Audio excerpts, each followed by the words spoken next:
All right, welcome to Talking Ball with Pat Leonard, special championship week edition. I am the New York Daily News' NFL columnist and Giants beat writer.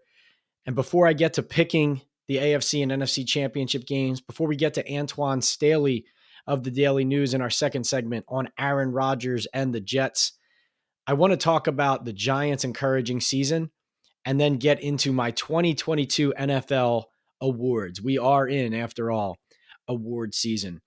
And Brian Daboll has seen some awards roll in. The Pro Football Writers of America voted him Coach of the Year. He is one of 3 finalists for AP Coach of the Year. But I want to temper the encouragement of the 2022 season and the exciting progress that Joe Schoen and Daboll made with a caution. The caution is this. The Giants went 1-5-1 in the NFC East. And Brian Daboll needs to walk into the offseason, regardless of how many pats on the back he gets. And he deserves them. He deserves them for getting the Giants back into the playoffs, for elevating their top players from Daniel Jones to Saquon Barkley to Andrew Thomas to Dexter Lawrence. He deserves it for assembling a staff led by Wink Martindale as defensive coordinator that got the most out of a rebuilding roster, really as they were still in the middle of a teardown. So Daboll deserves a lot of credit. You will see credit given in the New York Daily News as well. But he did not coach a good game in Philadelphia in the divisional round of the playoffs. His 4th and 8, go for it scenario, down 7-0 in the first quarter was a panic move.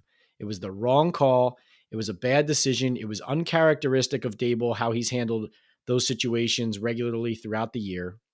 He has not been, contrary to popular belief, just completely aggressive in all of those scenarios. I watched before the game. I know that was out of Graham Gano's range. You have to punt the ball there. You cannot put the Eagles offense in such a position, especially coming off a 3rd down sack, where they are going to run the ball right down the field again, right down your throat, go up 14-0, and effectively end the game. This game is a good example of why, even though Daboll had a great year, just like the rest of the team, he needs to reflect on the job he did and get better. The Giants need to improve across the board. I loved the tone that GM Joe Schoen set in the press conference after the season. He said, this is setting the foundation. Now we're going and trying to continue building this so we're sustainable. And he pointed out, we were 1-5-1 in the NFC East. We cannot do that and consider ourselves anywhere close to where we want to be.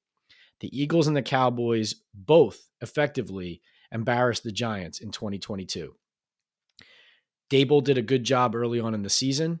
Overall, the season was a success. But the schedule was pretty easy compared to what it was in previous years. And it did not end on a good note for the Giants coach. I'm just being realistic. I'm not saying that the Giants didn't have a great year. I'm excited that I'm covering playoff football again in New York, New Jersey. But let's just be honest. The foundation was set by Daboll, by Joe Schoen. The front office did a great job reinforcing the roster throughout the year. But now is the time to reflect and recognize it's not good enough. And that includes Daboll. And I believe he will understand that and doesn't need somebody else to tell him that after saying after that game that he was, quote, outcoached by Nick Sirianni and his staff. I want to tell you about BetOnline, which remains your number one source for all sports betting this season. Everything from NFL playoffs to pro and college basketball, UFC, MMA, and more. You'll always find the latest odds, team matchup info, player news, and game trends at BetOnline. With live betting options, free contests, and live scores for almost any sport or game imaginable. BetOnline is truly the fastest and easiest way to bet all your favorite leagues and events. Head to the website today or use your mobile device to join and receive your 50% welcome bonus with your first deposit. Make sure to use promo code BELIEVE, that's all capitals, BLEAV, to receive your rewards. BetOnline.ag, where the game starts. And where I'm going to start my 2022 NFL awards is right at the top, most valuable player. And just so you're aware, I am a member of the Pro Football Writers Association. So these votes are not I do not vote for the Associated Press awards. Not yet, anyway. Those are considered the official awards. So Dable being a finalist of 3 and on down the line, that is the Associated Press awards. I am not a member of that group yet. But I vote for the Professional Writers Association awards.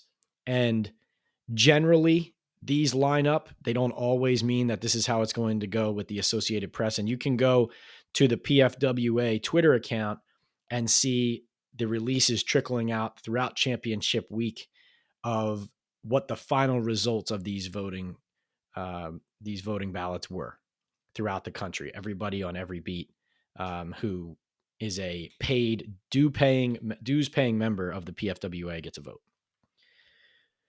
So my most valuable player for the NFL, this was a tough one, but I picked Jalen Hurts of the Philadelphia Eagles. Now, Patrick Mahomes, I think, is deserving. If he wins the award, I don't think that's wrong either. I think both of these guys deserve to win. I voted Hurts MVP because the Eagles are 15-1 with him at quarterback. They were 14-1 with him in the regular season. 66.5 completion percentage, 3,701 passing yards, 22 TDs and 6 rushing, 760 rushing yards and 13 touchdowns. Basically, overall, they're 15-1 with him and 0-2 without him. And even though this is a really strong roster constructed by GM Howie Roseman, I think that Hurts has been dominant. The Eagles have been dominant and not just good because of Jalen Hurts. There are a lot of games as well where you saw Hurts taken out of the game in the early fourth quarter, end of third quarter, or the Eagles dial it back because they were so good, especially in the second quarter in the middle of games. They were running teams out of buildings. Obviously, he got hurt near the end, hurt his shoulder. But frankly, I don't think that should impact his MVP case as far as most valuable to a specific team. When you think about the Eagles essentially being wire to wire the best team in the league, and he's their best player, and it's not even close. Now, that said, Mahomes averaged 330 yards per game total to Hurts's 297. And Mahomes, of course, set the NFL record for total yards in a season, 5,614. So that's passing, rushing, and 6 yards receiving. He has the Chiefs in a 5th consecutive AFC championship game. I predicted at the beginning of the season that he was going to be this year's MVP. And if he wins the MVP award, I'm right there too. I think it's hard for me to say either of these guys is not deserving. They're both deserving. But my vote, Hurts MVP, Mahomes Offensive Player of the Year. Defensive Player of the Year, Nick Bosa, defensive lineman, 49ers, 18.5 sacks, 19 tackles for loss, 2 forced fumbles. As far as productivity, being on the field all season and being the leader and best player on the best defense in the league, frankly, this award was not close. Rookie of the Year. This one's interesting. I picked Sauce Gardner of the Jets, the rookie corner out of Cincinnati. He had 20 passes defended, 2 interceptions, 75 tackles.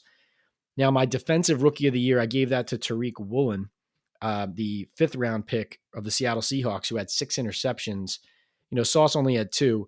Gardner, though, with the Jets by the end of the season, and we'll talk more to Antwan Staley about this in our second segment, teams weren't throwing at him. I mean, they were intimidated by a rookie. I mean, it's really some unprecedented stuff. Obviously made first team All-Pro. So I like the Jets, Sauce Gardner. Woolen from the Seahawks. If he got rookie of the year, I'd be fine with that too. Excellent year, forcing 6 interceptions and that many turnovers and being that big of a game changer that early in your career is really something else. It's hard to do. Offensive rookie of the year. I don't know if this is fair. I picked Brock Purdy of the San Francisco 49ers. Now, his sample size is pretty small. He did go 5-0, completed 67% of his passes, 13 touchdowns, 4 interceptions.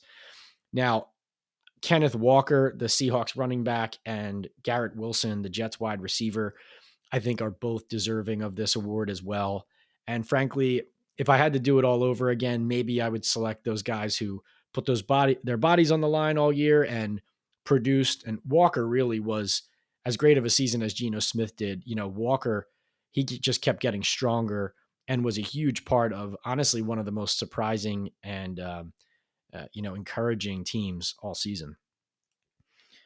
So I'll give it to Brock Purdy, though. I mean, Mr. Irrelevant, the Niners not missing a beat and even getting better offensively once he enters at quarterback. Kyle Shanahan's a great coach, but hard not to give Mr. Purdy some sort of award for that.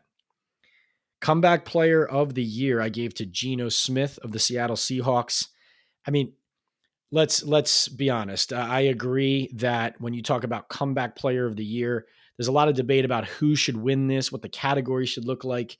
And I agree that somebody like Washington's Brian Robinson, who gets shot on the side of the road and ends up coming back months later and having a great year, those are the kind of players that I think deserve this type of award. And I would have no problem with a guy like Brian Robinson winning it.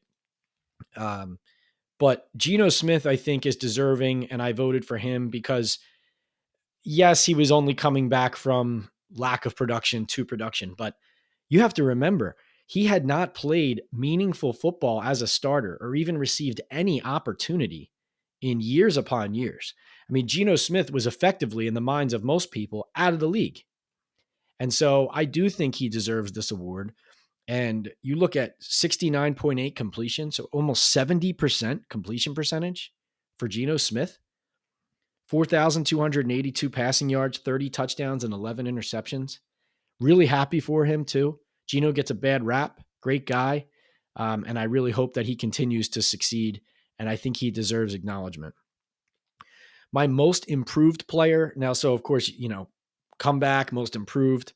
I gave this to Talanoa Hufanga, the San Francisco 49ers safety, 5th rounder out of USC. Listen to this jump in production. In 2021 as a rookie, played in 15 games, 32 tackles, 3 on special teams, I believe. Obviously not as prominent of a role, so still working his way in as a rookie, as rookies do.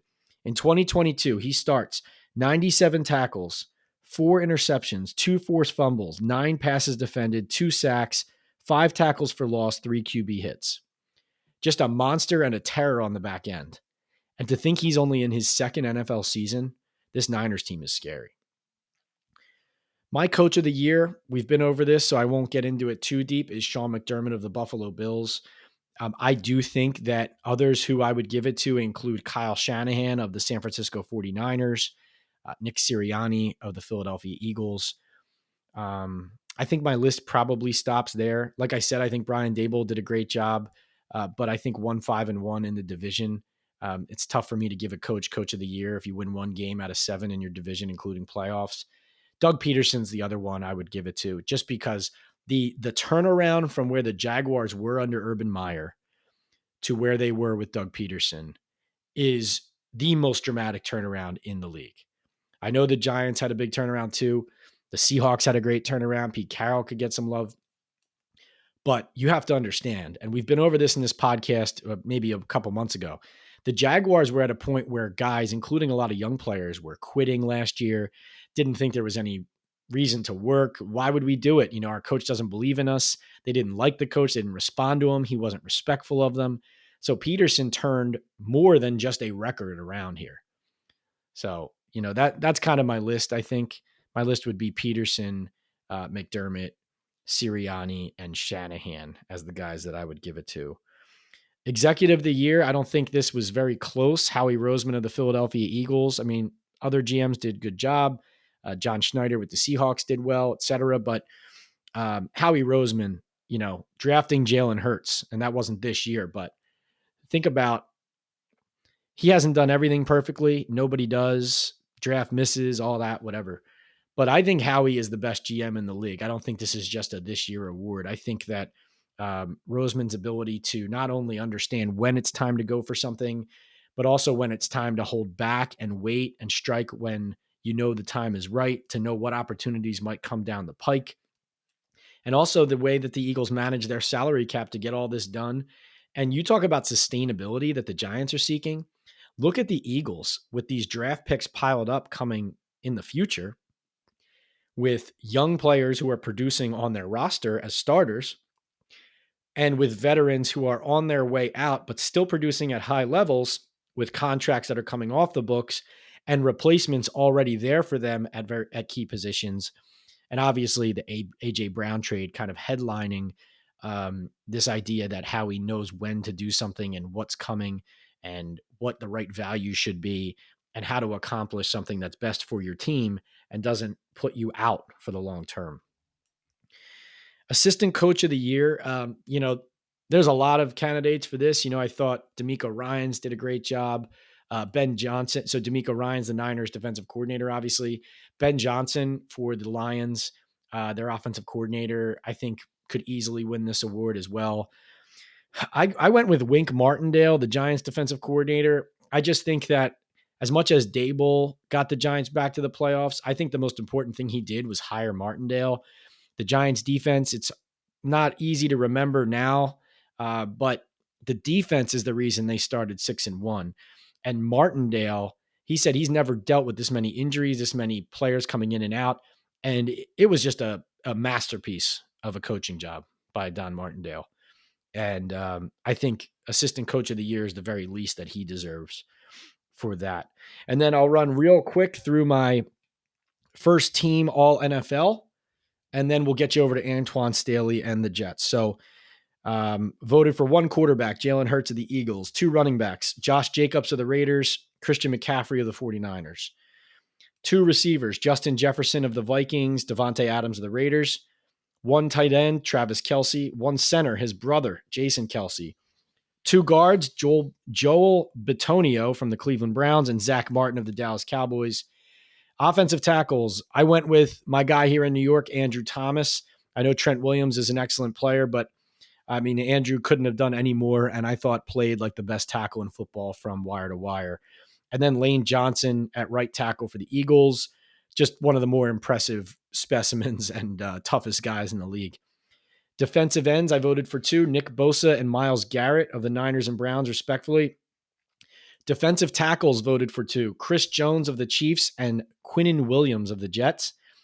Outside linebackers, Micah Parsons of the Cowboys and Hassan Reddick of the Eagles. Middle linebacker, Fred Warner of the 49ers. I mean, I think I voted for him the last 3 years as the first team inside linebacker. For everybody tuning into the championship games, be sure to watch Fred Warner at the middle of the Niners defense. He is so fun to watch and so unique. Two cornerbacks, Patrick Surtain II of the Broncos and Sauce Gardner of the Jets. Both players the Giants wanted in their last two drafts, both players that didn't get to their pick.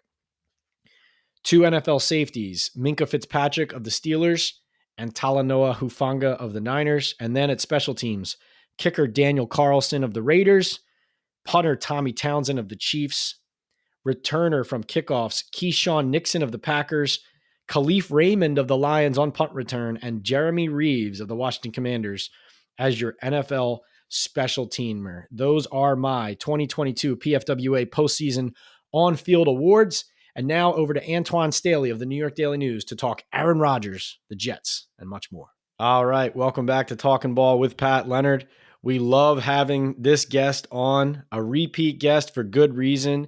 He knows the NFL. He knows the Jets better than anyone. He is the Daily News' Antwan Staley. Antwan, thanks for coming back, man. Nice for having me back on, Pat. Yeah. You got it.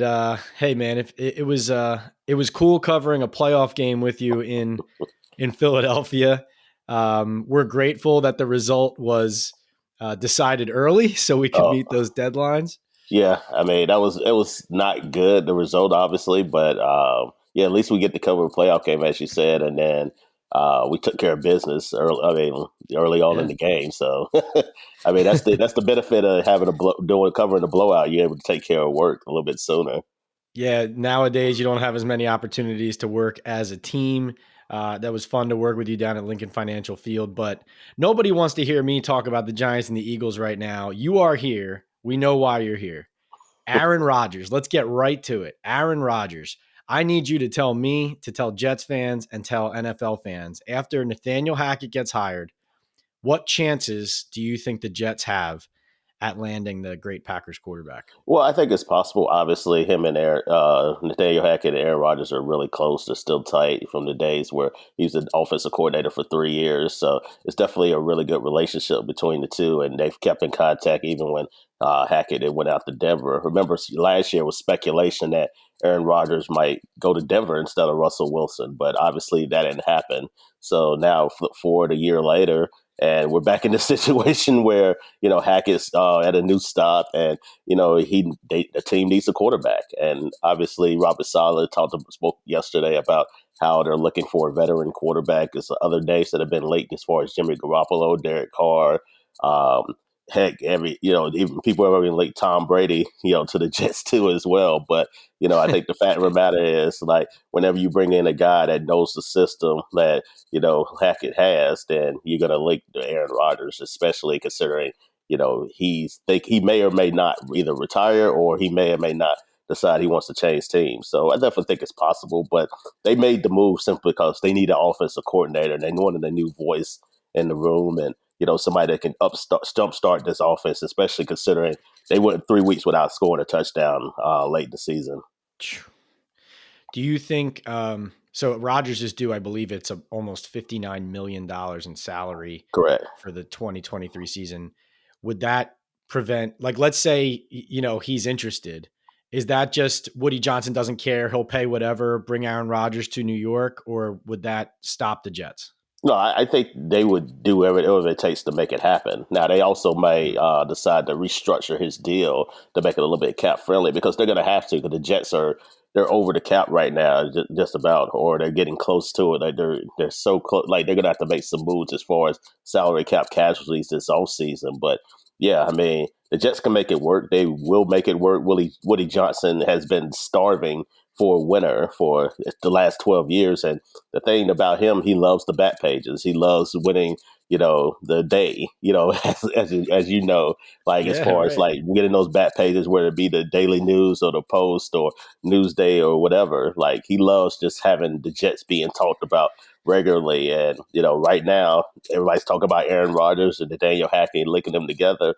What way to have more of the back pages than to kind of steal some of your thunder from the Giants than to have a guy like Aaron Rodgers, especially when he speaks on a week-to-week basis. So I know he would do whatever it takes to make it happen if Aaron Rodgers wanted to come to New York. That is a great point, Antwan. You talk about Tim Tebow, et cetera. Like, Woody Johnson wants that. He loves that. There's no doubt he had the "Won't You Be My Neighbor" Daily News back page front and center on his desk with your coverage. And I believe Will Pakutka was the one who put that together on Yes. our desk. That was a fantastic back page this week. And you're absolutely right. We don't always talk about it, especially recently, because the Jets and the Giants had both been down. But there's a big rivalry there for wanting to be known as New York's team, command the respect of New York's team. And let's just face it, and you're hitting on it. Everybody, when they think of New York football, the Giants are the ones who usually get the billing and not the Jets. So Woody is constantly wanting to remind people, no, we are New York's football team as well. We play in the same stadium.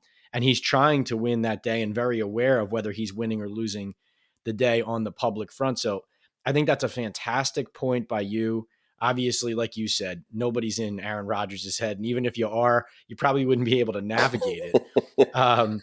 But so let's do this then. You mentioned some of the names already. You're obviously way ahead of me here. But if you could, just for now, let's just look at Derek Carr, Jimmy Garoppolo, Aaron Rodgers, and why don't we, just for fun, throw in Tom Brady and Lamar Jackson? Okay.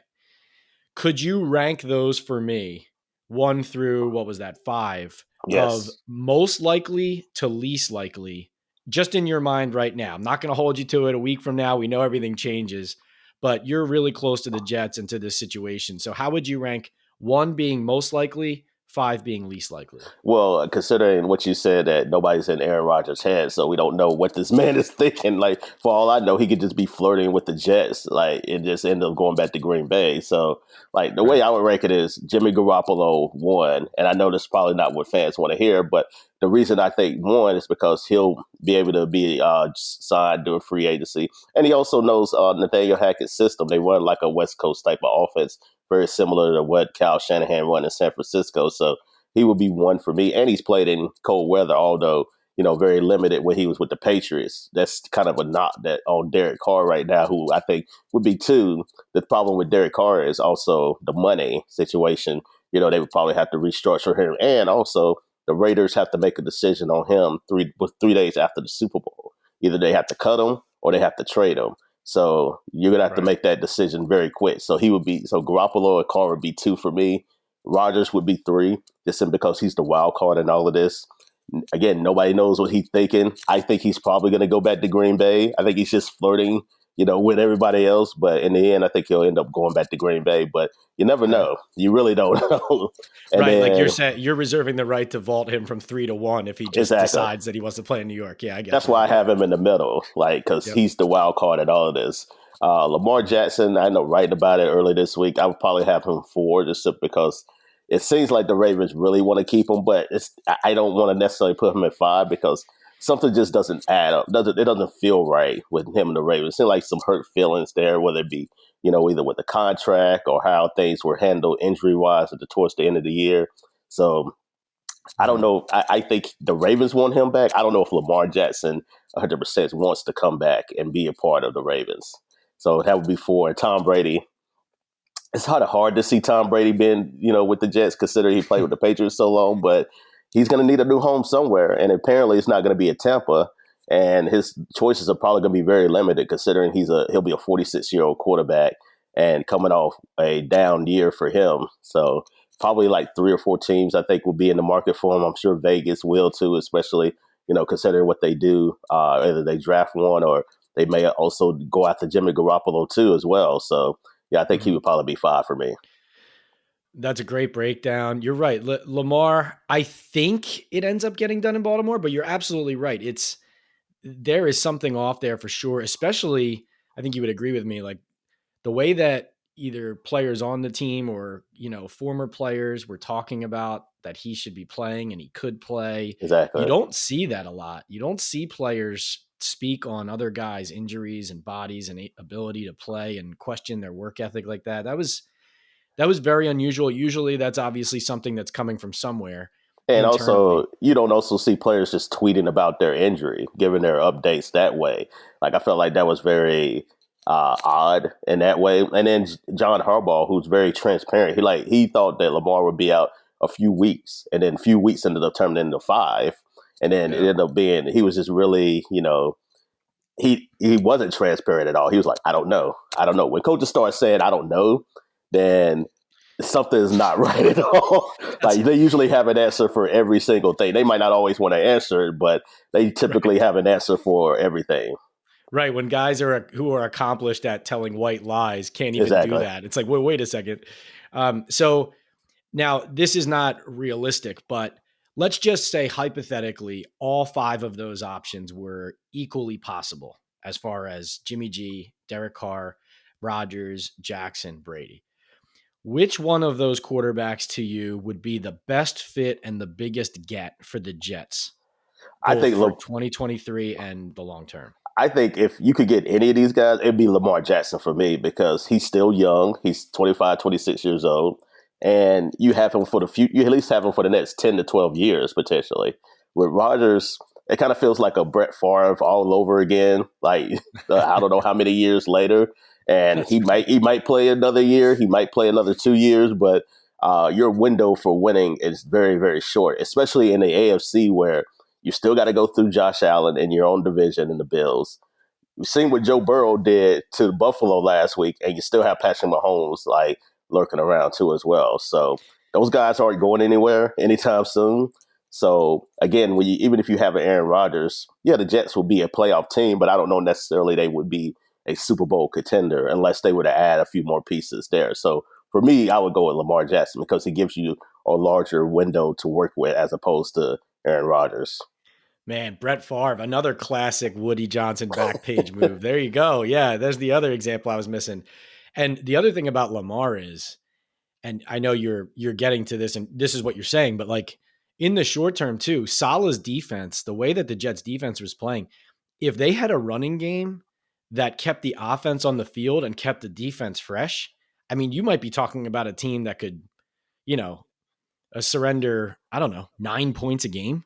Yeah, I mean, yeah. you're really talking about a team that would just smother opponents, no? Yeah, I think so. I think the reason they weren't elite, I think, especially the last part of the season, they got tired. Like they kept going back out there on the field, and I think we saw that with the Jacksonville game, and then early on in Seattle, they had some breakdowns too as well. And if your offense keeps having to go back out there, I mean, your defense keeps have to go back on the field because your offense can't generate any yards or points. That's deflating for a defense, and these guys are, big, sometimes 300-pound guys, even as good as Quentin Williams is. You're going to get tired throughout the course of the game. And I just feel like they just kind of broke down later on in the season and just wasn't the same team and, made some mistakes. And I think that's kind of why you saw them. They were fourth in the NFL in total defense, but I feel like with a better offense, they probably could have been in the top two. No doubt, no doubt. That's a great point about tiring down the stretch. So I just passed it to get to the quarterback conversation, but let's go back to the Hackett hiring. Can you give me, let's say, a couple points that you think are in favor of that hire and positives, and then maybe some negatives or things that you've heard or things that you believe could make this hire not the right fit? Because it definitely, I don't think it was exciting to the Jets fan base, but it also wasn't surprising. So where do you see it going, either positively or negatively, with Hackett here? Well, I thought this was possible. I had been saying it, like we talked about it, just off the Yeah, you record, were on or it. Yep. like I just felt like him and Paula Sala had a close relationship. They worked together in Jacksonville too. They needed somebody with more experience. Mike LaFleur came in; he had never been an offensive coordinator before, and I think you definitely saw signs of that, especially last year in the stretch when the team is 7-4, have an opportunity to make the playoffs, and then there were no adjustments at times throughout the course of the down the stretch. And I Yeah. know you got a young team there, but you got to be able to you got to go be able to roll with the punches sometimes. And I feel like LaFleur just would do the same thing all over again. Oh, and then like I said, that's insanity for what most people say. Expect doing the same thing all Right. over again, expect to get a different result, and they didn't, and then that's kind of why they offense struggled. They scored they averaged 11 points per game in the last 6 games. Like that Yep. is, yeah, that's the lowest in the league during that time. So to have a guy, at least with Hackett, who's been experienced, who's been around great quarterbacks like Russell Wilson, although I know it didn't work out last year, but he's been around there, been around Aaron Rodgers, been around a variety of different teams. I think that's a benefit to the Jets roster and the offense next year because I think at least he'll be able to scheme up different things that LaFleur couldn't do on the fly. So I think that's a Mm, positive. A negative is if you look at the offenses that he's ran, they've been kind of like lower in the league outside of Green Bay in those 3 years. I mean, they've been like yeah. I think the numbers were like 25, 20, 17, 26, 30, and then the Broncos offense last year was 32nd in the league in total Horrifying. offense. 32nd, the worst in the NFL. And actually, their offense got better once they fired him. So yeah, that's saying a lot. So it's to me, I felt like it was a bit of an uninspired hire, but at the same time, I knew that's probably going to be the case because you got a guy like Robert Saleh and Joe Douglas. They're on the hot seated. Like they got to make the playoffs this year. I know Woody Johnson to give them a playoff mandate, but if they don't make the playoffs this year, especially considering what the Giants did under Brian Daboll in his first year, they're gone. Like they're going to be looking for jobs next year. I They was got to make the playoffs. Like I said, you're a step ahead of me. That I was just going to ask you that was like I'm listening to Woody Johnson say there's no playoff mandate and thinking how is that possible? But you just answered my question. They are under the gun to make this happen, so everything they do needs to get them to that result before anything else. So that leads me to then my next question. What do they need to do to the roster? What can they do to the roster? What have to be obviously we know quarterback, that's number one. But after quarterback, what are the 2, 3, 4 other priorities that Douglas and Saleh need to hit here?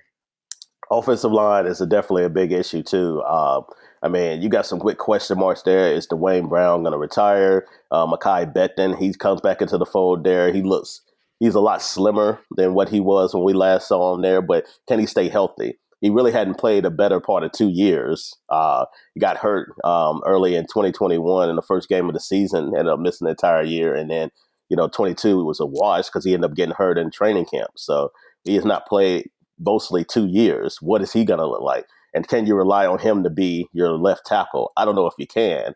So you need to go out and try to get somebody, whether it be the draft or free agency and things of that nature. So, yeah, shoring up the offensive line is number one for me. Getting a compliment to Garrett Wilson is another one. I definitely think he's a stud. I think he's going to be a star. But, Corey Davis, a veteran, hasn't been able to stay healthy. I think you need somebody else that can, take the top off the defense there and stretch it no matter who the quarterback's going to be. And three, I think, safety, I think, is definitely a big priority, too, as well, on the defensive side of the ball there. I feel like they got burnt at times there. Is definitely a weakness of the Jets' defense. I think that's also a priority. And then I would throw in another one, a defensive tackle opposite Quentin Williams, especially coming off the year that he's had. He's definitely going to get more and more double teams next year. So you need somebody that can also take some pressure off of him, too, as well, and be able to, get free up from defenders. So those would be my top lists as far as priorities. I love that you're not just looking at the defense and saying the defense is good, let's hit the offense. You're continuing to reinforce areas of the defense that need it. Do you think Douglas and Saleh are of that same mind? Like, will they look at their roster and say, we're not okay on defense. We need to keep reinforcing and supporting key positions, in our strength and not let it become a weakness? Oh yeah, absolutely. Because even as good as their defense was, there was still some deficiencies there as pass coverage. Cornerbacks are fine. Like Sauce came out, had one of the best rookie years I've ever seen at the quarterback position, maybe the best.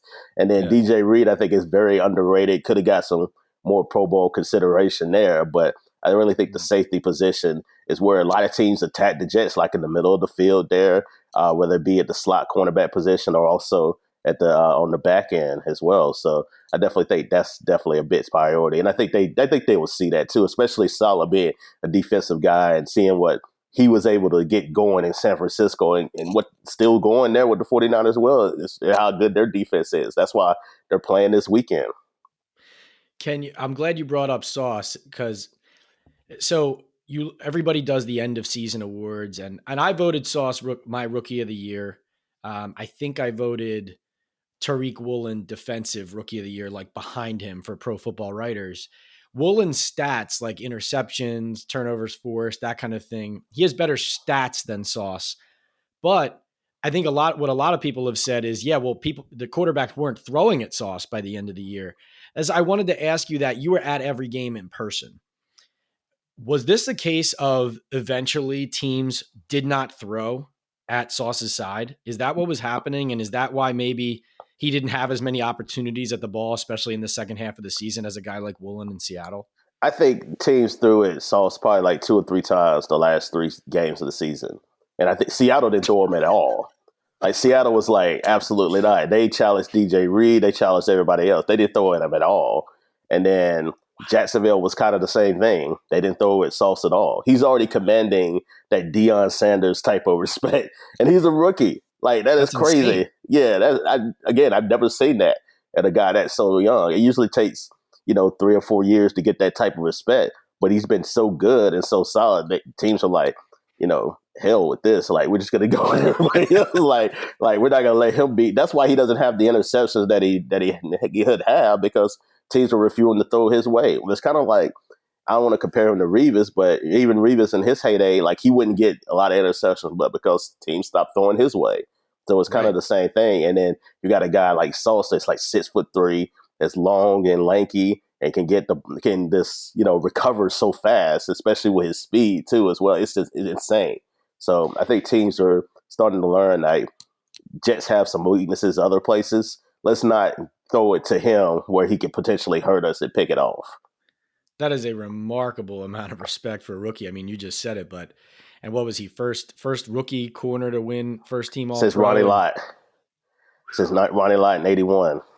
It's so fascinating, Antwan. Like, and I know we do this kind of every year as you're looking to the draft. You're also thinking about previous drafts and how dominoes fall. And like, we know that back last year, the Giants loved Sauce and would have taken him if he was there. and the Jets scoop him up.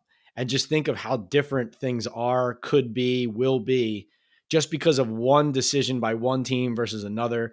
Like the Jets right now are still playing little brother to the Giants here, but they got the player there that I think the Giants have to be, even with Kayvon Thibodeau making some game-changing plays, the Giants have to be a bit envious because they still need that number one cornerback. I wanted to circle back real quick Yeah. to, you mentioned Mike LaFleur and how it got stale at the end. So he gets hired now as the Rams offensive coordinator under Sean McVay.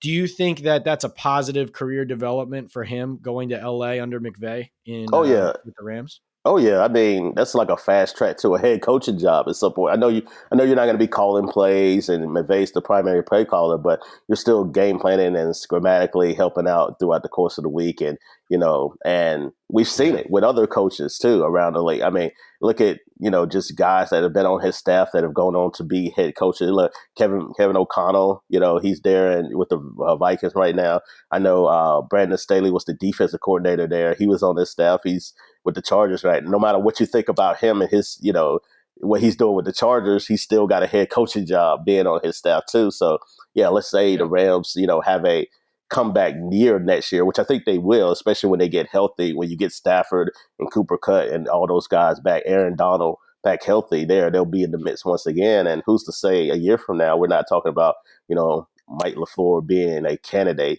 for a head coaching job somewhere. I mean, it's crazy, but I think it's very much possible. No, you're right. I mean, before when he got the Jets job, even before that, people were saying, "Watch for, Matt's brother. Here he comes, fast track, all that." And you're right. The Sean McVay connection is just everything he touches turns to gold as far as head coaching jobs.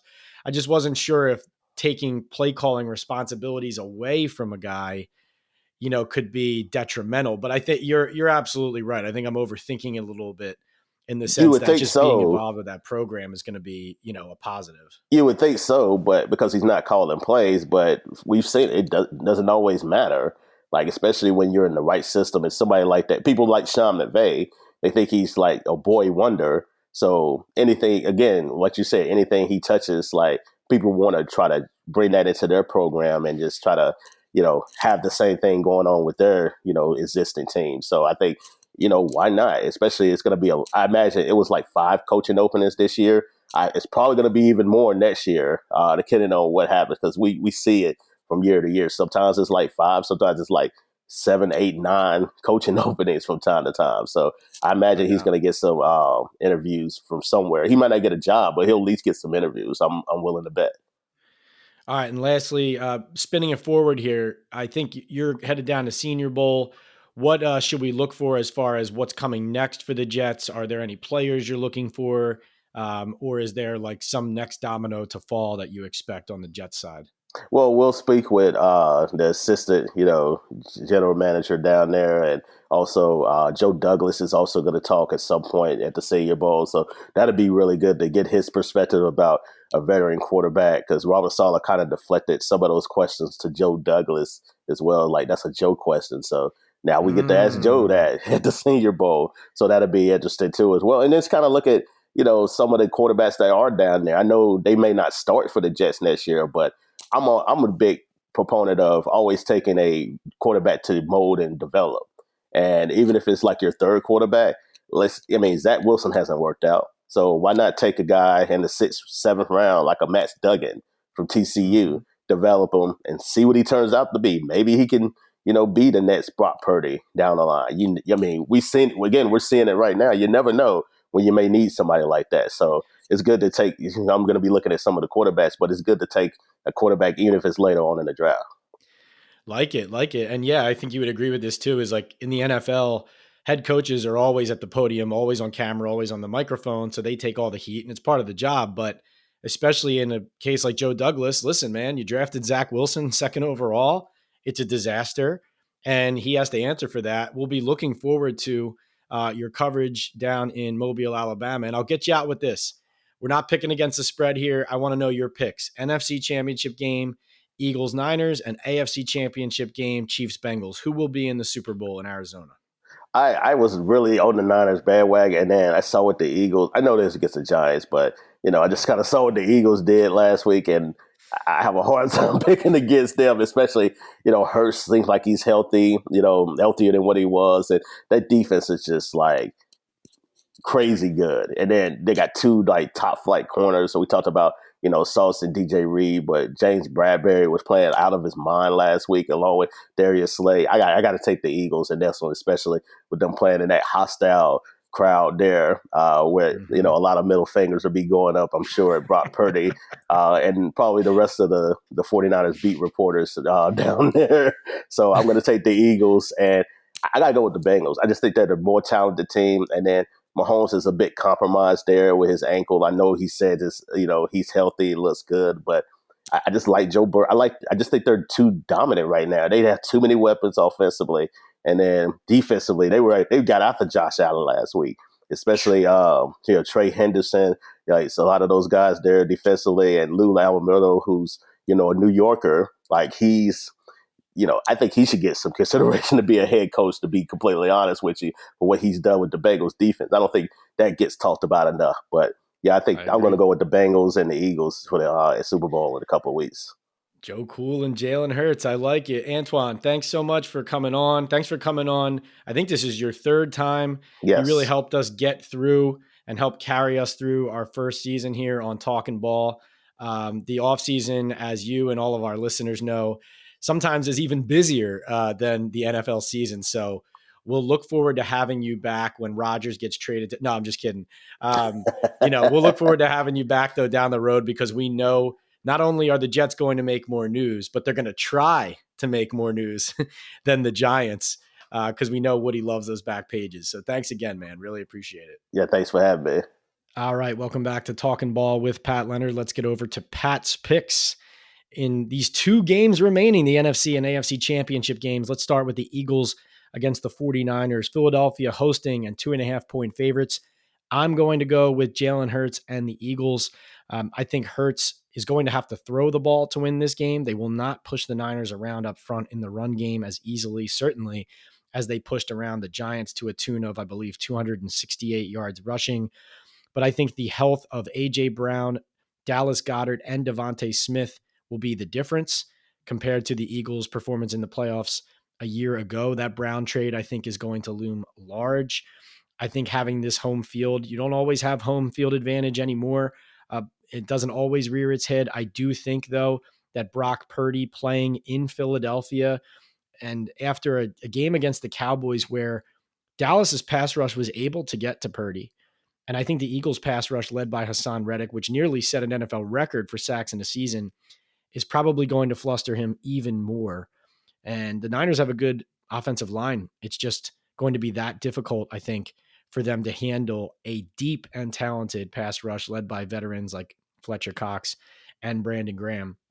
I will say this: Brock Purdy was excellent against the Cowboys at abandoning plays and knowing when to just throw it away and live to see another down and another day. I was very impressed by that.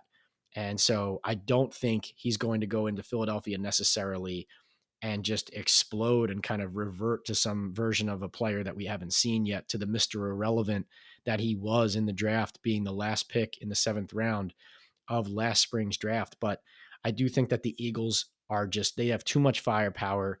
They're getting healthy now after being kind of banged up at the end of the regular season.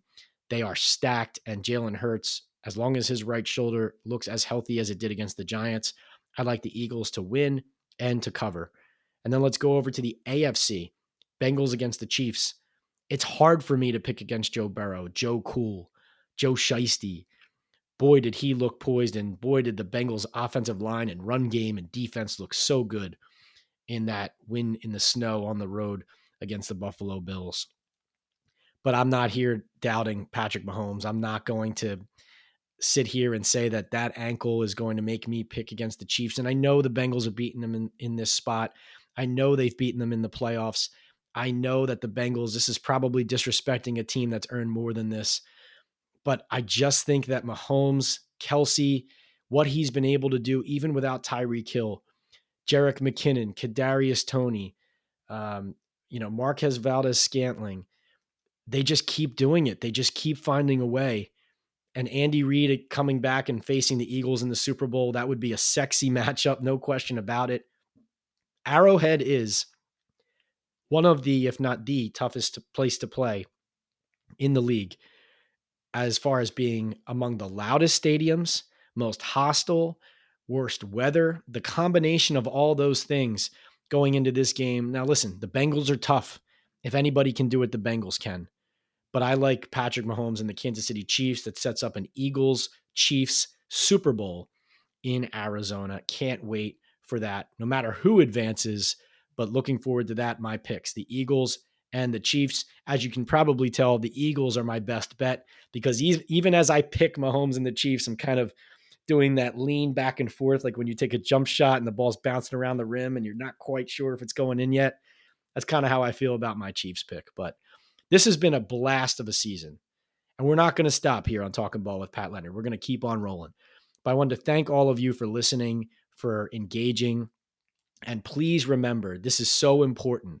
If you enjoy this podcast, if you like listening to our analysis here, if you like following the opinions of our guests, if you like talking picks and against the spread, and you just like NFL content in general that we bring you here on the Believe Network and on Talking Ball with Pat Leonard, please review in the comments on Apple, on Spotify, on my YouTube page, on the Believe Network YouTube page.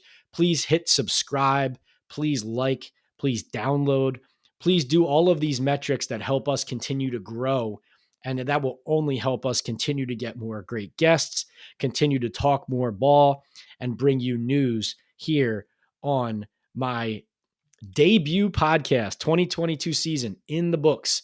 Thanks again for being a part of it, and we will see you next week.